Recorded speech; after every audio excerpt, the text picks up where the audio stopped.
Ei, bom dia, graça e paz do Senhor Jesus. A paz do Senhor. Amém. Amém.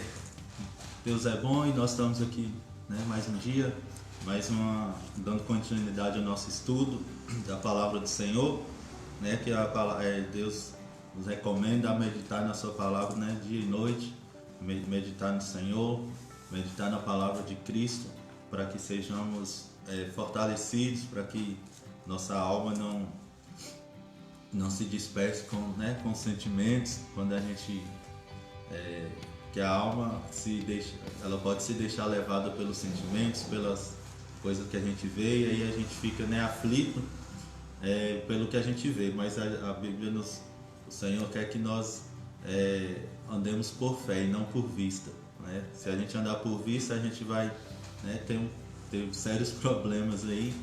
Vamos andar de um lado para o outro, né? Se está tudo bem, a gente está bem. Se alguma coisa der errado, a gente fica mal. Isso não é bom, né? Mas a fé nos torna constantes no Senhor, torna os nossos sentimentos, né, estáveis. A gente não vai ficar emocionalmente abalados nem confusos, mas estamos firmes no Senhor. A palavra de Deus diz lá em Isaías, da palavra de Isaías 26, versículo 3, versículos 2 e 3, que aquele que confia no Senhor, aquele que põe a mente no Senhor, né, essa pessoa tem paz. Ou seja, porque a mente está guardada na palavra do Senhor, e a palavra do Senhor não muda, a palavra do Senhor não se adequa com as circunstâncias, mas é a circunstância que obedece, né, à palavra do Senhor. Então, se nossa mente está no Senhor, está guardada nele, né, a gente tem paz, ou seja, a gente tem estabilidade, né, na nossa vida emocional, na nossa vida espiritual, né, em todas as áreas, né, de nossa vida. Amém, irmãos? Amém. Então, que esse estudo venha, né, através desse estudo você passe a meditar mais no Senhor Jesus, você possa contemplar a beleza dele e de tudo que ele fez, né, por nós que ainda éramos pecadores, e ele morreu, né, a palavra relata, quando ainda éramos pecadores. Ou seja, o amor de Deus não tem a ver com a nossa conduta, não tem a ver com o que fazemos ou deixamos de fazer, mas o amor dele é incondicional. Amém? Amém. Vamos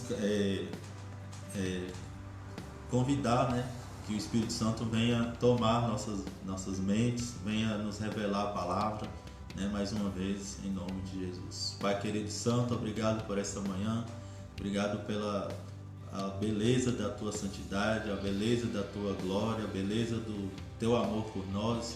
Obrigado, Senhor, por essa oportunidade de ler a tua palavra e poder entendê-la, porque o Espírito Santo que habita em nós, ele nos revela tudo que precisamos saber.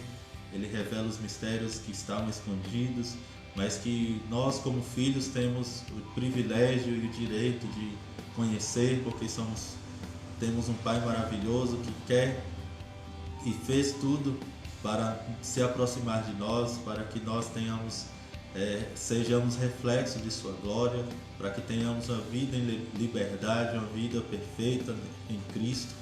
Em nome de Jesus, revela a tua palavra mais uma vez, revela passagens que antes não entendíamos, mas que o Senhor venha nos ensinar, porque foi o Senhor que inspirou os homens a escrever essas palavras. Em nome de Jesus, Amém. É o que te pedimos nessa manhã. Amém. Bom, vamos lá. Hoje nós estamos aí no capítulo 2 de Colossenses, e a carta aos Colossenses é um pouco parecido com a carta aos Gálatas, né? Paulo tem algumas instruções aí para os irmãos permanecerem, né, no Evangelho, né? Ele dá aí uma certa exaltação, não tão forte como os Gálatas, porque os Gálatas realmente estavam se perdendo de novo, né, na lei, se perdendo de novo, saindo do Evangelho. Mas aí que os colossenses estavam vivendo algo parecido, né? E pelo que eu entendo, eles não chegaram ao ponto dos Gálatas, né? Mas havia o risco, né? porque havia pessoas ali tentando persuadir eles a sair aí do Evangelho, a acrescentar outras coisas ao Evangelho de Cristo, né, que os colossenses tinham ouvido. Então, Paulo escreve essa carta aí para alertar, né, esse pessoal. E é para nós também hoje um alerta, né?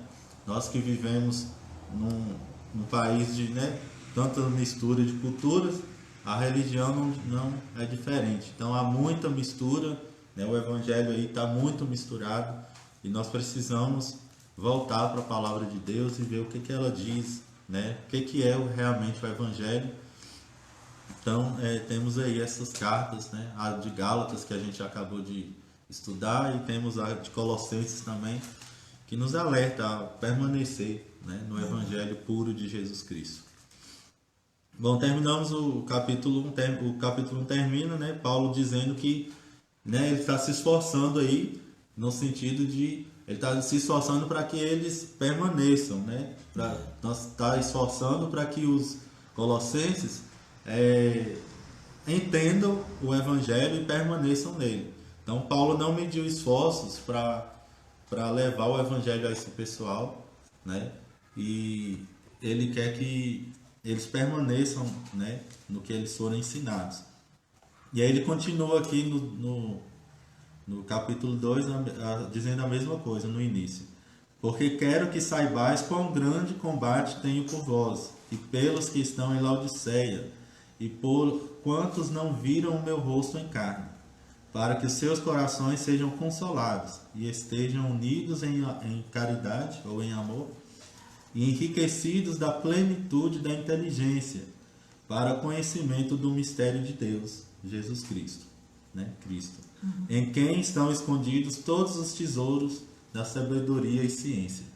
Então aqui, continuando, Paulo alerta aí esse pessoal e fala do seu esforço para que eles se mantenham, né? Eles que não conheciam Paulo pessoalmente, mas pela carta Paulo já tinha, né, pelo que já tinham ouvido falar deles, Paulo já tinha um amor muito grande e já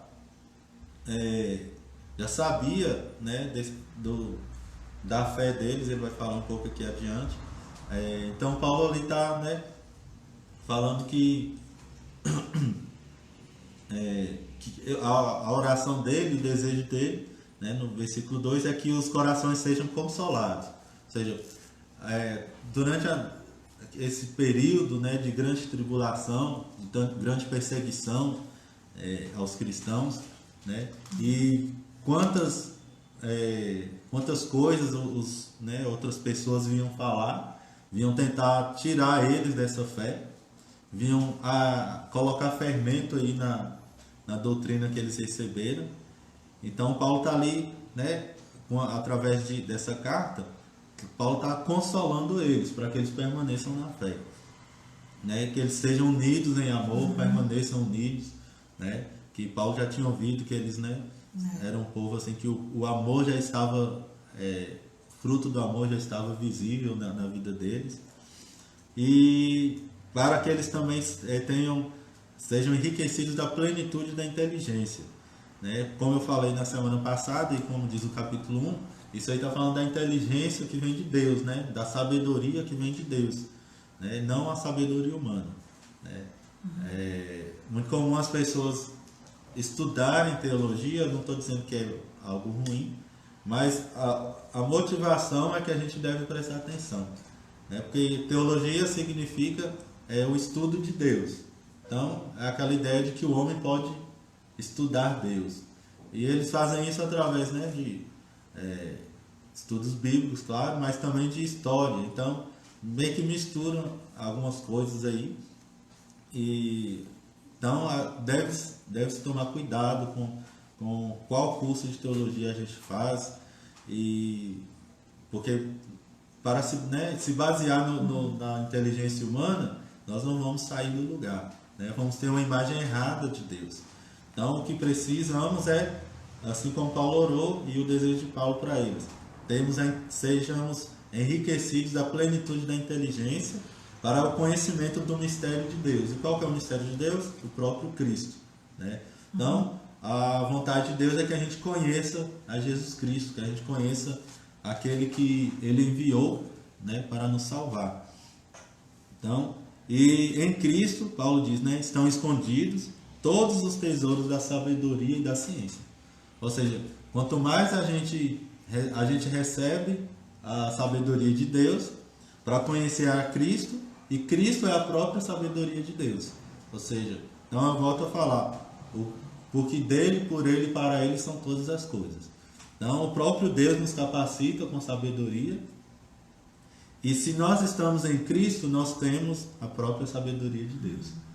Amém? Amém. Então é um ciclo que só traz para nós benefícios, só traz para nós um crescimento espiritual, né, por assim dizer. Então, recebemos sabedoria de Deus para descobrir Cristo, e Cristo é a própria sabedoria de Deus. Ou seja, e aí a gente lembra da palavra do Senhor lá em 2 Coríntios, 1 Coríntios, perdão, que nós temos a mente de Cristo, né? Então, através do novo nascimento, e nós somos colocados em Cristo. Lá no capítulo 1 diz, né, nós somos transportados das trevas para a luz, né, para o reino de Cristo, o reino do Filho amado de Deus. Então, temos tudo que Ele tem. Esse é o Evangelho puro. Essa é a mensagem simples do Evangelho, né? Você já nasce de novo, né, através da fé em Cristo. Você já nasce de novo, é colocado em Cristo, e tudo que Ele tem, tudo que Ele é, nós somos. 1 João, capítulo 4, versículo 10, diz que assim como Ele é, nós somos, né? Neste mundo. A palavra não completa, é neste mundo agora. Aqui, exatamente agora, nós somos como Cristo é. Né? É muito comum a gente achar que, né, é só quando eu chegar no céu eu vou ser como Cristo. É só quando eu, né, chegar lá na glória, quando eu tiver um corpo glorificado, eu vou ser como Cristo. Mas não, nós somos como Ele é exatamente aqui, exatamente agora. Né? Então, a plenitude de Deus, a plenitude da sabedoria de Deus está em Cristo. Cristo é a própria sabedoria de Deus. E aí que estamos nele. Né? Aí, a partir do versículo 4... Assim digo, para que ninguém vos engane com raciocínios falazes. Pois, embora ausente quanto ao corpo, contudo em espírito, estou convosco, alegrando-me, verificando a vossa boa ordem e firmeza da nossa fé em Cristo. Amém. Então, Paulo já começa aqui a trazer um alerta a eles, né, para que ninguém os engane. Né? Aqui na minha versão diz com palavras persuasivas, é a mesma coisa. Então, era o que aconteceu com os Gálatas, só que os Gálatas caíram, né, nas palavras persuasivas de que não era, ter fé não era suficiente. E é o que a gente ainda ouve hoje, né? Não, ter fé, a gente pergunta o que precisa para ser salvo. Precisa ter fé e fazer isso e fazer aquilo. Não. Então, ou seja, estão acrescentando. Se eu disser para alguém, se alguém me perguntar, né, o que precisa para ter fé, para ser salvo, né, a palavra diz, é pela fé. Somente isso. E aí, mas é só isso? Sim, é só isso. Né? Mas eu não preciso disso? Não, a gente precisa ter fé.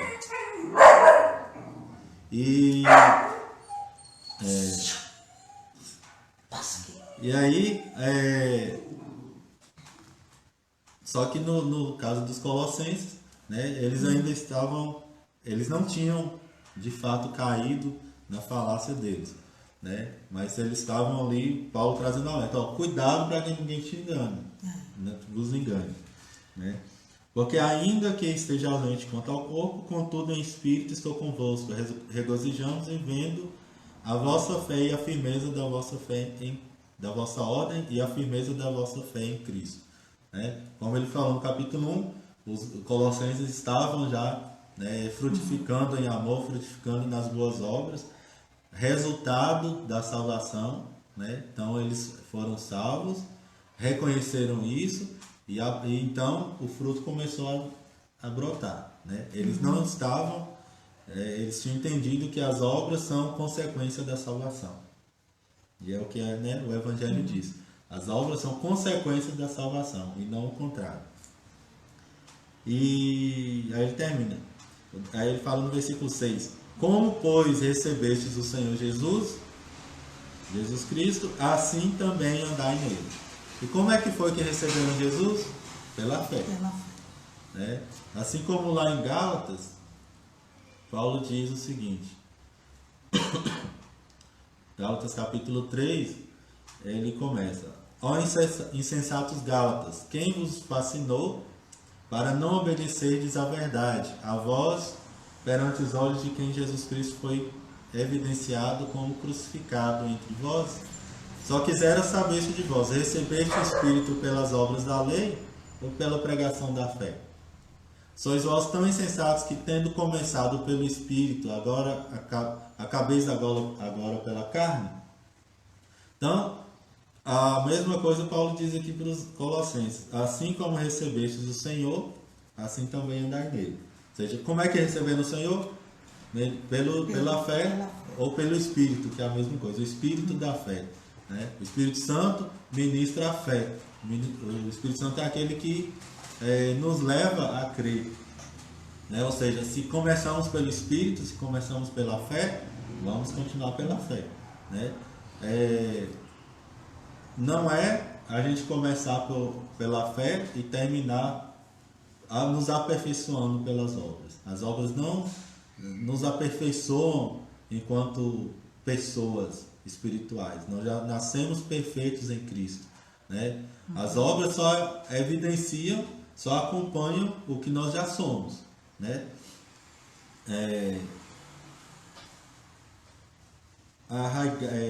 Como, pois, recebeu o Senhor, assim também andai nele. Como é que vamos andar no Senhor? Arraigados e edificados nele e confirmados no quê? Na fé. Na fé. Assim como fostes ensinados, crescendo em ação de graças. Então a nossa atitude hoje, a nossa maior atitude de o que eu vou fazer pelo que Jesus me fez é ter a ação de graça, ou seja, agradecer. Né? Nossa maior atitude hoje deve ser essa, de sermos gratos a Jesus por tudo que Ele fez por nós na cruz. Então, há várias formas de você ser grato a Deus. Por exemplo, confirmando e aceitando e crendo no que a palavra diz que Ele fez. Né? Ou seja, concordando com o que Deus diz e não procurando outros meios de acrescentar a essa obra, a interpretar diferente o que a palavra diz. Né? Há hoje muita confusão, muita persuasão. Né? As pessoas usam as escrituras de forma errada e interpretam, né, do jeito que parece bom, do jeito que parece sensato, mas sensato de acordo com a mente humana.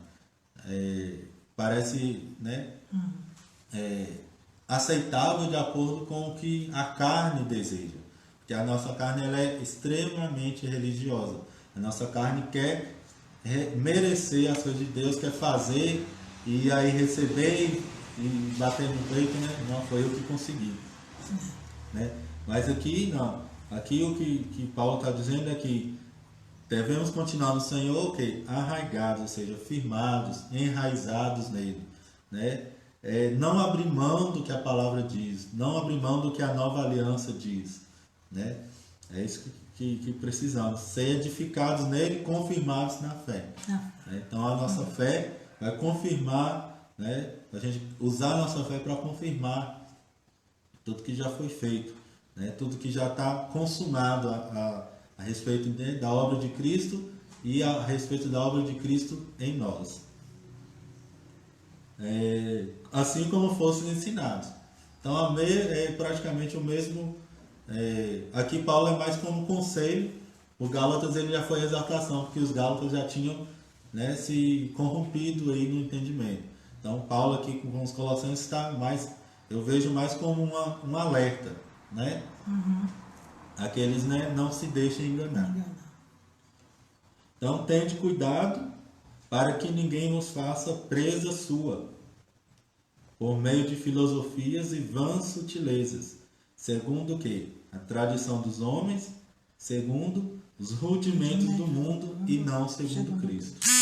Então, há uma grande falácia, né? Muita persuasão. As pessoas usam muito filosofias aí, muitas as pessoas acabam às vezes divagando aí para explicar uma coisa tão simples como o Evangelho. Então tiram a simplicidade do Evangelho e acrescentam tantas coisas e fazem muita aparência nas pregações, muita coisa bonita e mistura com conhecimento humano, com coisas que você estuda normalmente, qualquer um pode estudar e aprender, né? E não segundo Cristo. Aqui ainda diz, essas coisas são segundo rudimentos do mundo. Né? O que são rudimentos? São princípios rudimentares, primitivos. São coisas muito básicas. Né? Ou seja, se é básico, nesse sentido aí da palavra, é que qualquer um pode aprender. São coisas da carne. São coisas que qualquer homem, qualquer pessoa, né, pode estudar e aprender. São coisas que às vezes nem requer tanto estudo. Né? Por exemplo, a lei, no sentido aqui, ela é comparada esses rudimentos, a lei faz parte disso, porque não é necessário uma revelação para você entender a lei. A lei é simplesmente aquilo ali, obedece ou não obedece. Simples. Obedece, tem bênção, não obedece, tem maldição. Tem maldição. Né? Então, isso é elementar. Como as leis, por exemplo, vou pegar aí a lei de trânsito. Você vai andar sem cinto, multa. Você andou com cinto, pode seguir. Você passou o limite de velocidade, a multa chega na sua casa. Né? Você andou conforme o limite de velocidade, você está bem. Simplesmente isso. Não é necessário uma revelação para aprender, ou seja, não é necessário a fé.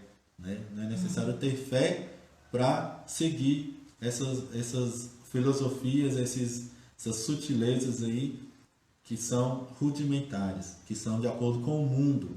Né? Paulo fala bem claro, segundo a tradição dos homens. Né? Então, as religiões hoje, elas trabalham nesse nível aí rudimentar, nesse nível básico. Né? Para você alcançar um nível maior, né, de espiritualidade, um nível maior e se evoluir, são necessários alguns passos. E esses passos são simples de fazer. Né? São coisas que não precisa muita atividade mental para você compreender. São simples. Né? Não quer dizer que não sejam difíceis. Né? Algumas coisas que pedem, né, são difíceis, mas você entende. Dá para entender muito fácil. Né? Mas o que Paulo está dizendo é que eles fazem isso segundo os homens e não de acordo com Cristo. E a palavra do Senhor diz, lá em 1 Coríntios, deixa eu já ver aqui. Tem algo muito interessante para nós.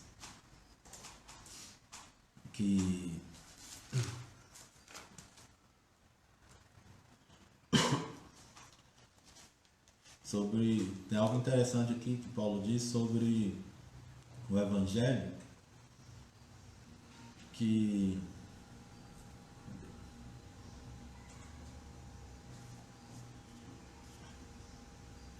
é, 1 Coríntios capítulo 1, versículo 21. 20, quer dizer. Onde está o sábio? Onde está o sábio? Onde está o escriba? Onde está o inquiridor desse século? Porventura não tornou Deus louca a sabedoria deste mundo? Aí ele continua aqui, mas lá embaixo, 25, porque 24. Mas para os cristãos, para os que são chamados, tanto os judeus como os gregos, lhes pregamos a Cristo, poder de Deus e sabedoria de Deus. Porque a loucura de Deus é mais sábia do que os homens, e a fraqueza de Deus é mais forte do que os homens. Porque vede, irmãos, a vossa vocação, que não são muitos os sábios segundo a carne, nem muitos os poderosos, nem muitos os nobres que são chamados. Mas Deus escolheu as coisas loucas deste mundo para confundir as sábias, e escolheu as coisas fracas deste mundo para confundir as fortes. E Deus escolheu as coisas vis deste mundo, e as desprezíveis, e as que não são, para aniquilar as que são, para que nenhuma carne se glorie perante ele. Mas vós sois dele em Jesus Cristo, o qual para nós foi feito por Deus sabedoria, justiça e santificação e redenção, para que, como está escrito, aquele que se gloria, glorie-se no Senhor. A sabedoria do homem vai levar ele a elaborar as coisas, mas ao mesmo tempo são elaboradas e ao mesmo tempo são a nível de entendimento da carne. Mas por que o Evangelho, aqui como Paulo diz aqui em 1 Coríntios, no versículo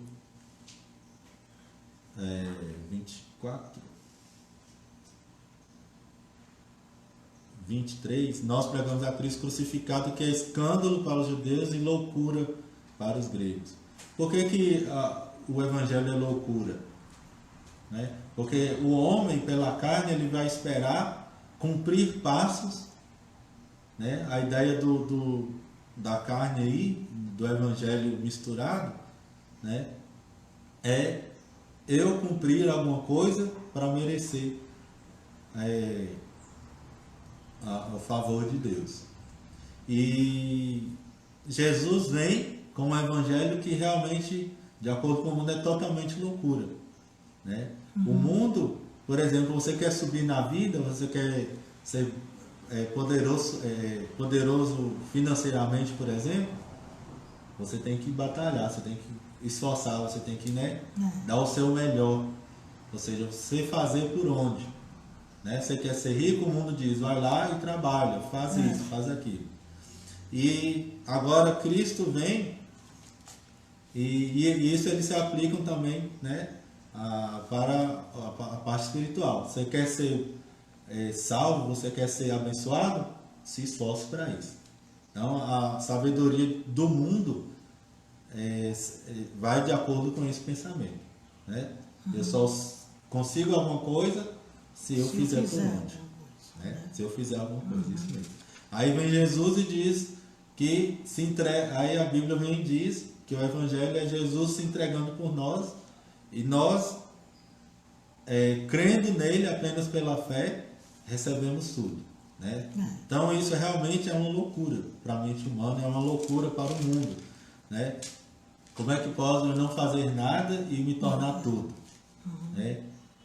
Falando espiritualmente em Cristo. Como é que pode uma coisa dessas? Então a lei foi dada realmente, só que no caso a lei era algo impossível, é algo impossível de se alcançar, mas é para mostrar a incapacidade humana, vai dizer que não, você precisa de um Salvador. E em Cristo, o nosso Salvador, nós chegamos, nós confirmamos, como Paulo diz lá em Romanos, a lei. Ou seja, tudo que ela exigiu em Cristo, somente pela fé é que a gente tem, é que a gente recebe. Então, Paulo traz um alerta aqui a permanecer na sabedoria de Deus, a sabedoria que é de acordo com Cristo e não de acordo com o mundo. Aí fala que, continuando aqui, e não segundo Cristo, porque nele... Isso. Porquanto nele habita corporalmente toda a plenitude da divindade. Também nele estáis aperfeiçoados, ele é a cabeça de todo principado e potestades.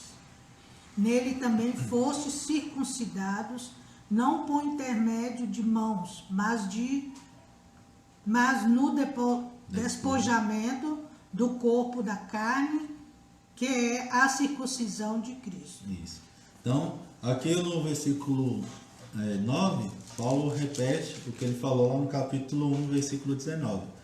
Porque foi do agrado do Pai que toda a plenitude habitasse nele, né, em Cristo. E aqui volta ele a repetir. Só que aqui Paulo vai completar isso aí. Em Cristo tem toda a plenitude de Deus, ou seja, Cristo é Deus, ele é a plenitude assim como o Pai, ele é completo em Cristo, em Deus, ele é completo. E aí ele acrescenta no versículo 10, e estáis perfeitos nele.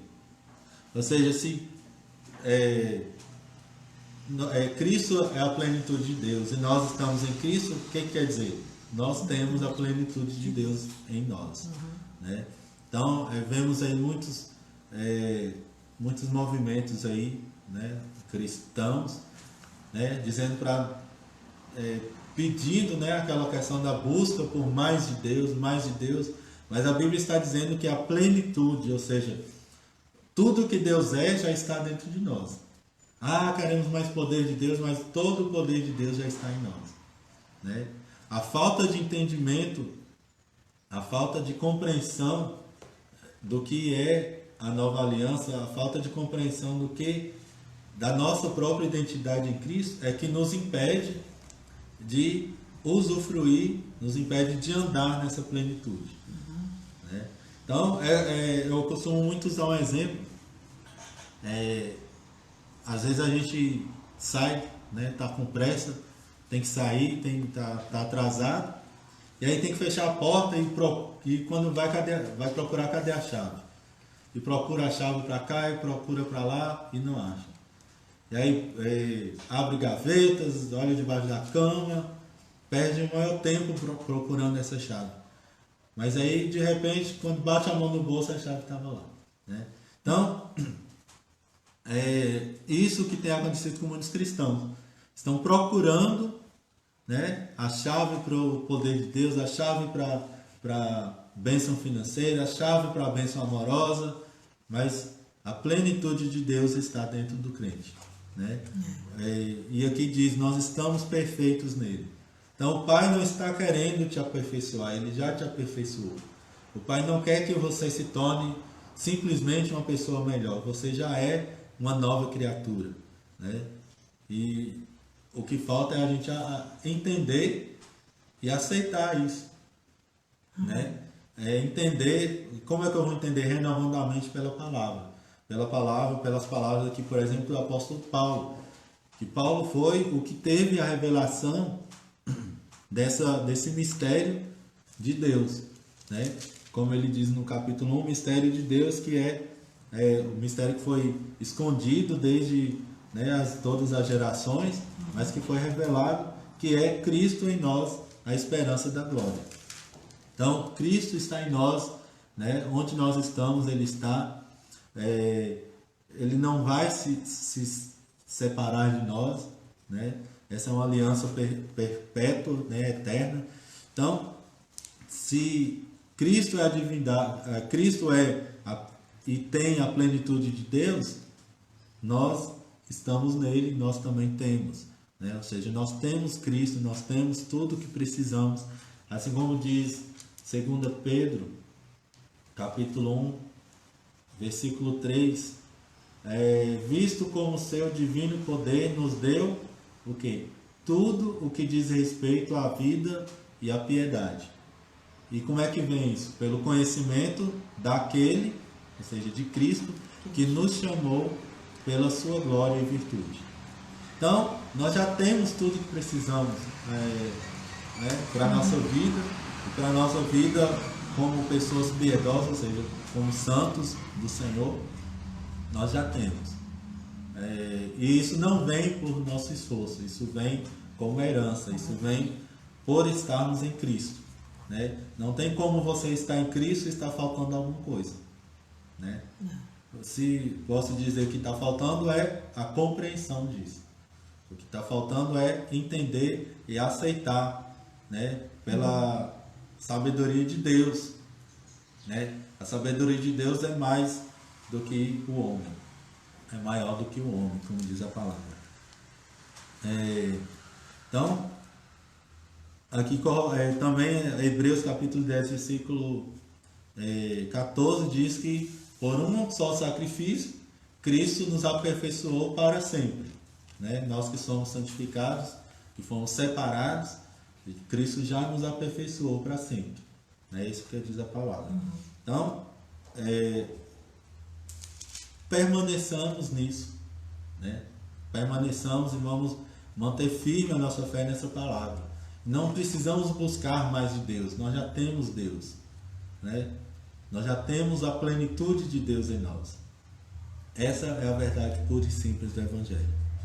E aí ele fala aqui no 11, também estáis circuncidados com a circuncisão não feita por mão no despojo da carne, mas a circuncisão de Cristo, né? Em Romanos Paulo nos diz que, capítulo 2, eu creio, que é a circuncisão do coração, né? Ou seja, a circuncisão do espírito. É o que ele diz aqui também em Colossenses, que é sermos tirados de Adão e colocados em Cristo. Amém? Amém. Aí ele fala aqui também, sepultados com ele no batismo. Nele também ressuscitastes pela fé no poder de Deus que o ressuscitou dos mortos. A mesma coisa lá de Romanos, né? Capítulo 6, sobre o batismo, que não fala, isso aqui não tem a ver com o batismo da água, aqui é o batismo no Espírito Santo, né? O batismo é ser tirado de Adão e ser colocado, né? Batismo significa ser imergido, ou seja, ser colocado em alguma coisa. No caso, fomos colocados em Cristo, né? Nele também ressuscitastes. Então, na morte de Cristo, o nosso velho eu foi colocado, né? Cristo morreu, o nosso velho eu morreu junto. E aí Cristo ressuscitou, né? Glorificado, e nós ressuscitamos novas criaturas com ele. Amém? Amém. E quando vós estáveis mortos nos pecados e na incircuncisão da vossa carne, vos vivificou juntamente com ele, perdoando-vos quantas ofensas? Não. Perdoando todos os nossos delitos. Quantos? Todos. Todos. Né? Não foi só a metade, não foi só os pecados do passado, a vida mas todos. juntamente com ele, perdoando todos os nossos delitos, Isso. todos os nossos pecados. Exato. Então, a palavra que é clara, nosso perdão é completo. Completo. Hoje, você, cristão, nascido de novo, você é uma pessoa perdoada, né, de todos os seus pecados. Ah, mas como é que eu sou perdoado de algo que eu nem fiz? Vamos lembrar que Deus é eterno, né? Deus não vê somente o agora, Deus já tem uma visão de tudo ao mesmo tempo, né? Passado, presente e futuro para Deus não existem separados, né? Se Ele perdoou de uma vez por todas.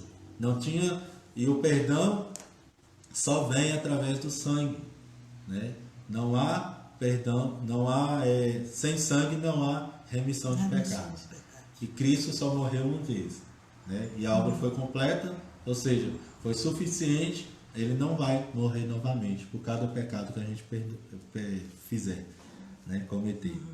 Havendo riscado a cédula que era contra nós nas suas ordenanças, a qual de alguma maneira nos era contrária, e a tirou do meio de nós, cravando-a na cruz, né? Aqui diz o seguinte, ali na cruz, Cristo riscou a cédula que era contra nós, né? A cédula de dívida. Então, qual que era a cédula de dívida? O que lembrava o homem que ele era devedor para Deus? A lei. Né? Então, não que Deus destruiu a lei, mas a nossa sentença, né, de pecadores, a nossa sentença à morte, porque a morte, né, o salário do pecado é a morte, Cristo rasgou essa dívida que tínhamos com Deus. Né? Nossa dívida não era com o diabo, né? Nossa dívida era com Deus. Com Deus. E aí Cristo rasgou essa dívida e a cravou na cruz, né? E ele riscou essa cédula que era contra nós nas suas ordenanças, ou seja, nos mandamentos, né? Então, a lei que tinha ordenanças, e cada ordenança dessa era uma sentença contra nós, era um dedo apontado de uma e outra falha que tínhamos, né? Das muitas, né? Para com Deus.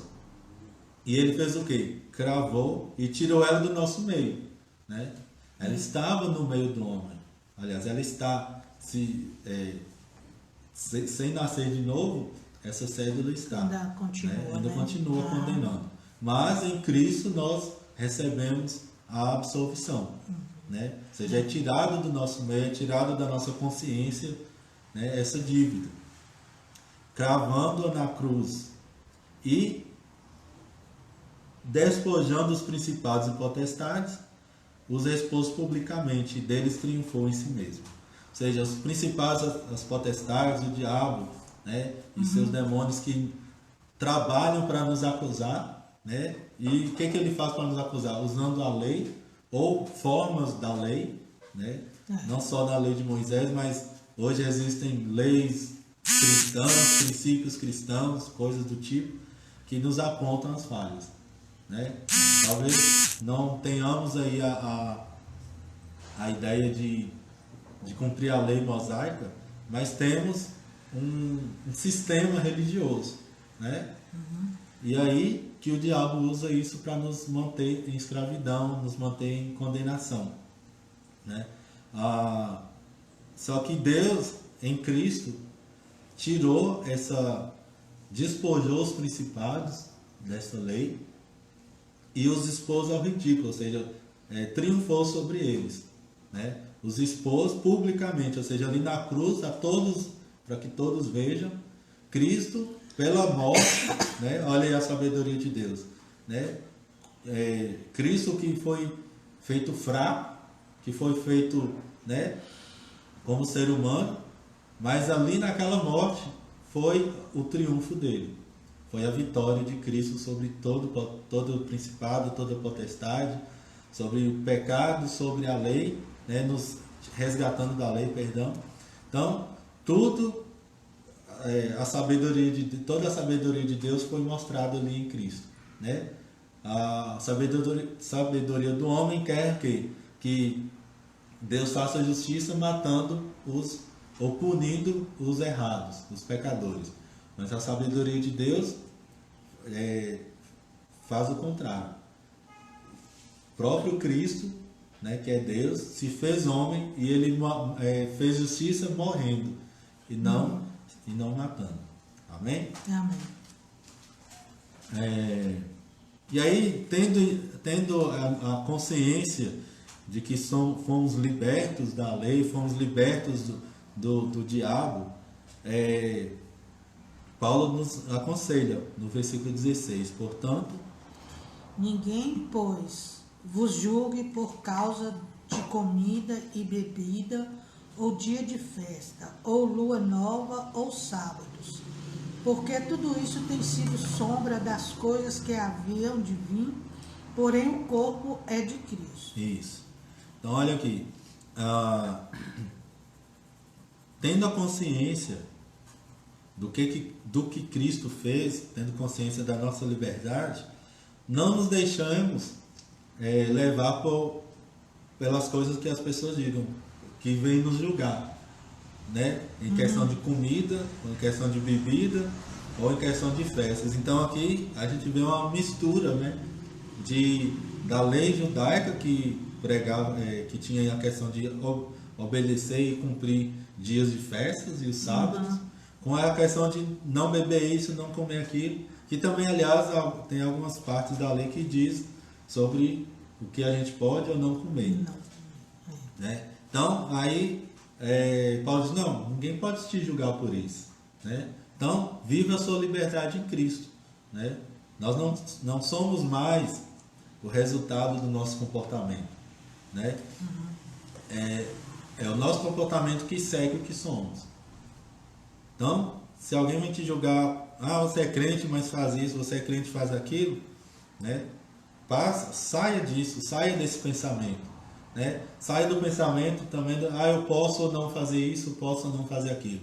Isso não é consciência, não é a mentalidade de quem entendeu a graça, de quem entendeu o Evangelho. O Evangelho hoje, para entender, quem entende, aliás, o Evangelho, quem vive o Evangelho da graça puro, não vive mais com essa noção, essa preocupação do que eu posso ou não fazer. Por quê? Não é porque agora eu posso tudo, eu posso pecar. Não, nós somos livres. E a graça, a mensagem da graça vem nos libertar do pecado, não tornar ele. Mas, ao mesmo tempo, eu não vou viver preocupado no que eu devo ou não fazer. Eu não vou viver preocupado se isso vai me trazer ou não uma punição, porque eu sei que meus pecados já foram perdoados, né? E, sobretudo, eu tenho Cristo vivendo em mim. E Cristo não vai me levar para o pecado, né? Isso é uma coisa básica do Evangelho, aliás, né? Básica não, perdão. É uma coisa simples, né? Mas muito poderosa. A consciência de que Cristo não vai me levar para o pecado, porque Cristo habita em mim, né? Então eu não vou viver preocupado com regras, eu vou viver de acordo com Cristo. Eu vou deixar Cristo viver através de mim, né? E não eu me manter em regras novamente, porque em Cristo já nos libertou disso. Amém? Amém. E aí ele continua: ninguém vos todas essas coisas de não faça isso, não faça aquilo, essas coisas da lei, são o quê? Sombras das coisas futuras, né? São sombras, ou seja, a realidade é Cristo. A nossa realidade hoje é Cristo, né? Então tudo isso, tudo que a lei falava, eram sombras, eram apenas uma imagem da realidade, né? Cristo é a nossa realidade e nós já chegamos nele. Amém? Amém. Então, hoje não vivemos por sombra, nós vivemos na realidade. E aí ele continua: ninguém vos domine a seu bel prazer, com pretexto de humildade, né? Isso tem muito aquele pretexto: eu sou humilde, eu sou isso, eu sou tão pequeno, né? E eu preciso fazer isso para Deus, como se Deus precisasse de alguma coisa. Em Atos, a Bíblia diz que, Pedro, pregando ali, diz que Deus não precisa ser servido de mãos humanas como se ele precisasse de alguma coisa, né? Deus não é servido como se ele precisasse. Nós não servimos a Deus porque Deus precisa, né? Nós servimos a Deus como expressão de gratidão, totalmente diferente, né? Deus não precisa da nossa força. Com pretexto de humildade e culto dos anjos, né? Principalmente, irmãos, né, no meio pentecostal, eu que vim desse meio, há muito culto aos anjos, né? Veja um homem de branco no meio da congregação, culto dos anjos, né? Tem um anjo com um canteiro, como é que é o nome do negócio? Já até esqueci. Com um cântaro na mão, veja um homem, é um anjo daqui, anjo dali. Irmãos, os anjos, a Bíblia diz que lá em Hebreus que os anjos foram criados para nos servir, né? Hebreus capítulo 1 fala: os anjos são ministros de Deus, mas eles não são, a função deles é servir a nós, né? Eles trabalham em nosso favor, ou seja, nós não devemos reverenciar e adorar anjos, não devemos ter esse culto aos anjos. Admirar o anjo é uma coisa, né? Admirar porque eles, né, são realmente criaturas maravilhosas, criaturas divinas, criaturas, né, cheias de poder e tal. Mas admiração e só, não aquela dependência de um anjo. Quem delega, quem ordena aos anjos é o próprio Deus e não nós, né? Então, há muito isso, esse culto aos anjos. Aí diz assim: metendo-se em coisas que não viu, né? Tem muita coisa, muitas visões que ninguém viu nada, na verdade. Você está vendo o anjo aí, está vendo isso aqui, estou vendo a taça, não está vendo nada. Então tudo isso aí são o que Paulo diz atrás, né? Vãs sutilezas, são palavras de persuasão, né? Para enganar as pessoas, para trazer elas de volta ao sistema de regras, né? Se você não for como eu, que vê anjos, você não é tão santo. Se você não é como eu, que tenho visões, eu não estou negando que os anjos existem, não estou negando que as pessoas possam ter, né, visões espirituais, né? Eu creio nisso, mas não buscamos isso, né? Não, isso aí é apenas um detalhe do que Cristo fez por nós e do que Ele pode fazer através de nós. Metendo-se em coisas que não viu, estando debalde, ou seja, em vão, inchado na sua carnal compreensão. Então as pessoas têm uma compreensão carnal e estão aí se gabando, né? E não ligado à cabeça, ou seja, Cristo, do qual é todo o corpo, provido e organizado pelas juntas e ligaduras, vai crescendo em aumento de Deus. Então, as pessoas se desligam de Deus, né, na sua mentalidade, na sua vivência diária, buscando essas coisas aqui que Paulo falou aqui atrás, essa falsa humildade, esse culto aos anjos e tudo que é sobrenatural, a questão de visões, seguindo aí tudo isso, né, vivendo de visão em visão, de revelação em revelação, se inchando, se gloriando, se orgulhando de compreensões carnais, né? Então há muitas coisas que as pessoas estão dando atenção e se desligando de Cristo aqui diz, né? E não ligado à cabeça, da qual todo o corpo provido, ou seja, provido por quem? Por Deus. É Deus que dá o crescimento, Deus que provê o que necessitamos para ter o quê? Um crescimento de Deus. Né? Pessoas acham que crescimento é você ter uma igreja maior. Crescimento é você, sei lá, ter revelações sobre a vida das pessoas. E não é. Né? Isso aí, irmão, são detalhes. Ter visões, ter revelações, ter palavras da sabedoria, os dons espirituais em si são uma parte, né, uma pequena parte do que temos em Deus, né? Muito pequena. Os dons são ferramentas que Deus nos dá para divulgar o Evangelho, né? O principal é estar ligado nele. O principal é ter o nome escrito no livro da vida, é ter Cristo habitando em nós, né? E aí ele vai aqui, 20. Se morrestes com Cristo para os rudimentos do mundo, porque se vivesseis no mundo, vos sujeitais a ordenanças. Não manuseis isto, não proves aquilo, não toques naquilo outro, segundo os preceitos e doutrinas dos homens,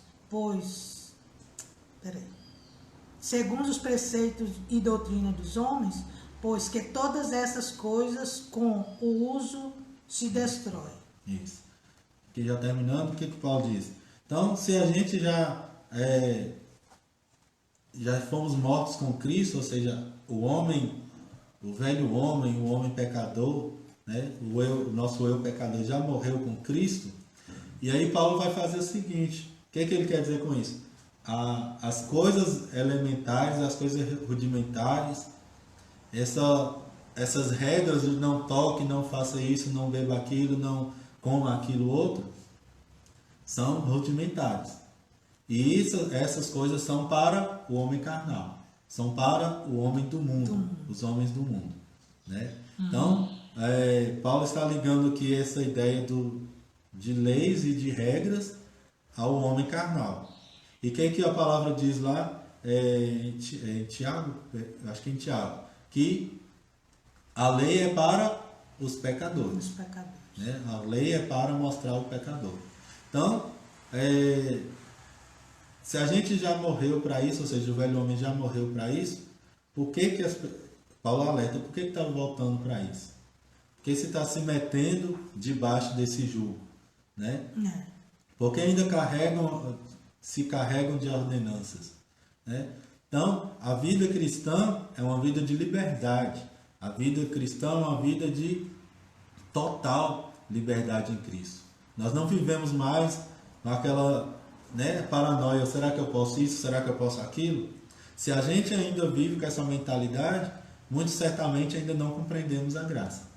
Né? Quem já compreendeu a graça não vive com eu posso, será que eu posso, será que eu devo, eu posso isso, eu posso comer aquilo, eu posso tocar naquilo outro. Não. Né? Quem vive debaixo da graça está muito acima disso. Está muito acima porque a liberdade de Cristo é total. Né? E Cristo em mim sempre vai me levar a uma vida que glorifique a Deus. Sempre vai me levar a uma vida de serviço ao próximo e de amor ao próximo. Né? Amém? Amém. E ele diz que essas coisas se perecem pelo uso. Essas coisas vão acabar com o uso, ou seja, eu vejo no sentido, no tempo isso vai acabar, e no tempo, depois de um tempo isso vai cansar. Né? O que acontece com muitas pessoas que estão frustradas na igreja? Se cansam das regras. Porque é regra e mais regra, e cada vez uma regra mais difícil de conseguir. Né? Por exemplo, a pessoa está lá doente, né? Está lá à beira da morte, e ao invés de as pessoas levarem uma palavra de conforto e de firmeza para que a pessoa se firme na fé, vai levar uma palavra que você fez isso, você está assim por causa do que você fez. Então você tem que, né? Aí condiciona o perdão, você tem que perdoar para sair. Não, irmão. Claro que perdoar é importante, perdoar as pessoas que nos ofenderam é importante, mas usar isso como pretexto para dizer que a falta de perdão e a consequência disso vem de Deus. Porque está sofrendo é porque não aí já não é mais o Evangelho. Já não é. Né? Para dizer que se eu não perdoar, Deus não me perdoa, já não é mais o Evangelho. Né? Então isso aí já não é mais a nova aliança. Né? A nova aliança nós já somos perdoados por Deus, não há nenhuma, Deus não está guardando nada contra nós, nem um pingo sequer, e somos libertos, somos livres agora para perdoar. Né? A grande diferença. Então, as regras do cristianismo atual é que acaba levando as pessoas a um cansaço, leva as pessoas a essas coisas se perecem, se destroem com o uso. E terminando, as quais tem na verdade, olha que muito forte isso aqui. Essas coisas, essas regras, essas doutrinas de homens, elas têm na verdade uma aparência de sabedoria, aparência em devoção voluntária, tem uma aparência de humildade, tem uma aparência de disciplina de quê? Do corpo. Mas não são, leia para mim, no final aqui. Todavia não tem valor algum contra a sexualidade. Sensualidade. Ou seja, de outra forma, contra o pecado. Então, tudo isso aí parece bonito, parece espiritual, tudo isso aí parece de sabedoria, né? Não pode fazer isso, não pode aquilo, evita aquilo, se esforce naquilo outro. Tudo isso é muito bonito, né? Mas é só aparência. E a realidade, Paulo diz, nada disso tem valor contra aqui fala a satisfação da carne. Né? Outra palavra diz contra a sensualidade. Né? Ou seja, contra o pecado em si. Então, viver de acordo com os rudimentos, com a sabedoria do mundo, né? Espiritualmente falando, não tem valor para frear, para impedir o pecado. Ah, tá. É isso que eu queria. Exatamente. Aham. Né? Entender. Então, as pessoas fazem tantos sacrifícios, tantas coisas para Que aqui impedir tá o pecado. Aham. Tais coisas com efeito têm aparência de sabedoria, como culto de si mesmo, Olha aí, tá vendo? e de falsa Humildade. humildade, e de rigor ascético. Todavia, não tem valor algum contra a sensualidade. Exato. Então ali, nessa versão é interessante, fala o culto de si mesmo. Então, quando eu me coloco em esses princípios na vida cristã, o foco vai ser o quê? Em mim mesmo. O que eu tenho que fazer para receber de Deus é o eu que fica em evidência e não Cristo. Não Cristo. Então a obra do homem se torna mais importante do que a obra de Cristo. Né? Então, ou seja, aí volta lá em Gálatas, a pessoa acaba anulando O que Cristo fez na própria vida dela, não que anula em si, né? É. Mas na vida dela ela está anulando o que Cristo fez. Aí, Hebreus fala algo muito, muito até forte de se ouvir. Fazer tudo isso, voltar para essas regras, voltar para a lei, é como pisar no sangue de Jesus. Como se não valesse nada. Não vale nada, não esse valeu sangue nada. presta. Né? Se eu ainda tenho que fazer para completar essa obra, para me aperfeiçoar, se eu preciso, é eu que tenho que, com minha força, impedir o pecado, Cristo morreu em vão. Né? Então, é o que termina aqui esse capítulo 2 de Colossenses. Né? Então, irmãos, vamos parar por aqui. Vimos aí quanta riqueza, né, na palavra de Deus para a nossa vida, quantas revelações,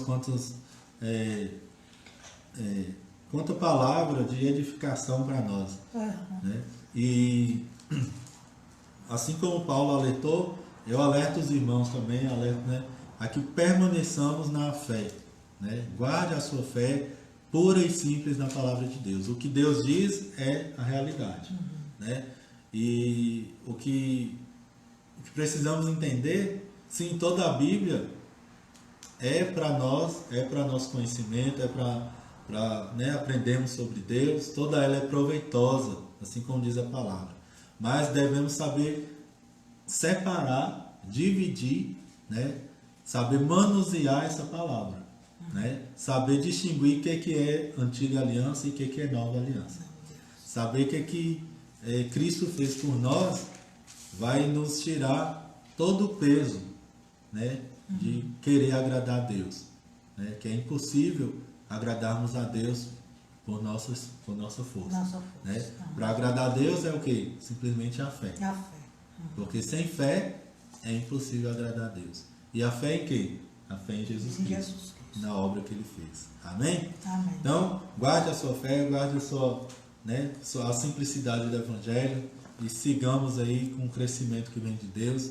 Nós que estamos ligados nele, Ele que é o cabeça, vamos receber tudo que Ele provê por nós. Ele já proveu santidade, já nos proveu o poder e a própria presença dEle. Né? O que mais nós precisamos? Nada. Amém? Amém. Estamos completos e aperfeiçoados do Senhor. Pai querido, obrigado por mais essa manhã, por esse privilégio de compartilhar a Tua palavra. Obrigado ao Pai por tudo que o Senhor tem feito por nós, desde a cruz e todas as coisas que têm se manifestado, todas as bênçãos que têm se manifestado em nossa vida.